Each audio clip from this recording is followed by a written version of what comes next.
So day 3, the main witness today was this guy, Ariel Rincon, sometimes called Tony, who basically started working for Jam Master Jay when Tony was 17. Tony called Jam Master Jay a mentor.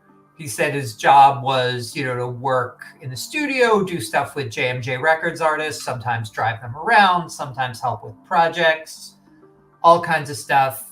This was not his full-time job. He was also, going to school and working full-time and doing all kinds of stuff. He seemed to be, he met Jay when he was 17, and the murder happened when he was about 24 or 25. Wow. He was very emotional during his testimony. His eyes seemed to keep tearing up. It was a little unclear. He didn't break down and cry necessarily, but he was wiping his eyes a lot. It obviously seemed very emotional to talk about.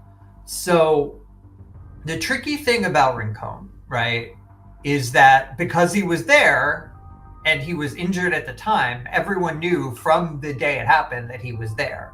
So lots of people over the years have asked him what happened, right? The cops asked him there. He got asked in the hospital 2 days later. A reporter asked him in 2007. Once the feds started investigating around 2016, they asked him. And it wasn't until around 2017 that he finally said, hey, these were the 2 people I saw there. So in all that time, in the 15 years before then, he'd said a lot of true, assuming the version he's telling now is true, right? Right. He told a lot of also true stuff prior to that about, the defendants, the shooters' body types, what they looked like, where they were, the order of events, where people were standing, what they were wearing. All of that kind of stuff matched up with this latest version of what he's saying actually happened, but he just didn't give names at that time. He said he didn't know who had done it. And now, of course, he's saying, I do know, I saw the whole time it was, these 2 guys, right? So it's a bit of a tricky story, but he kept coming back over and over to these 2 main things. He said, when it happened, he said, I was scared and I was confused. And scared seemed to mean a couple things. It meant, scared for his own safety, scared for his family. He mentioned his mother. I'll get into that in just a minute. Confused meaning he was really thrown, it seems, that these were people he knew and that Jay knew, and one of them was in fact Jay's godson. So he was just very confused by all of that and didn't know what to make of it. And it seems like he just kind of, between fearing for his safety and being confused and not wanting to get involved, he just didn't name any names.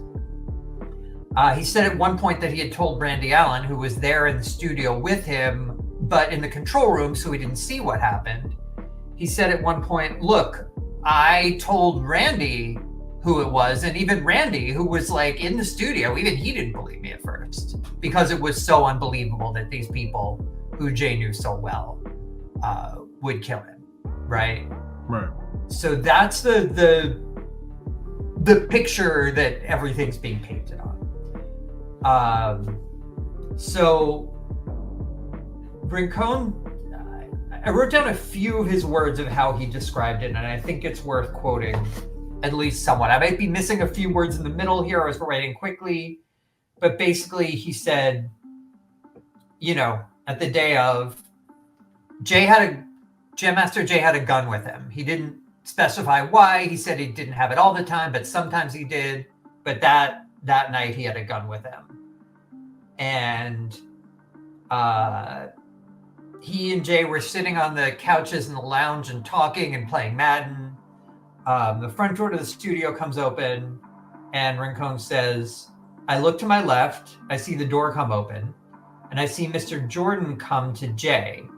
He walked directly to Jay and gave half a handshake. And he said right at that same time, he'd gotten a call from his mother, so he's kind of looking at his phone. And he says, that's when I hear a couple shots. I drop my phone, then I see Jay just fall. As Jay was falling, I had seen Tenard, that's Ronald Washington, at the door of the studio. He never moved, he just stayed at the door. That, he said, all took about 10 or 15 seconds. And then he said Randy Allen came out of the control room after the guy said, Randy Allen was in the control room, right? So when he came out, he heard the gunshots, he came out right afterwards, and he grabbed Jay's gun and started chasing after the shooter. He basically said to Rincon, which way did they go? Rincon indicated which way they went. And Randy Allen started chasing after them with Jay's gun. I'm sorry, Sean, I'm sorry again, but every time you get into it, I don't know why it keeps getting choppy. I don't know what it is. Randy Allen chased after the shooter, she said? Randy Allen grabbed Master Jay's gun and chased after the shooter. Randy Allen. Okay, so yeah, Randy Allen grabs Jay's gun and chases after the shooters. So that's Rincon's story of the day. The notable other thing that Rincon said was that at Jay's funeral, that Jordan approached him. Remember, according to Rincon's telling, Jordan is the gunman and Rincon knows it. He said at the funeral, Rincon said, I was with my mother and Jordan approached me and Jordan said, hey, did you see who did it? And Rincon took that as a threat. He took that as like, you better not say who you did it, who did it. He said he thought that Jordan was like trying to get information, trying to see if he actually did see what happened. And also he viewed it as a threat, especially because he was there with his mother.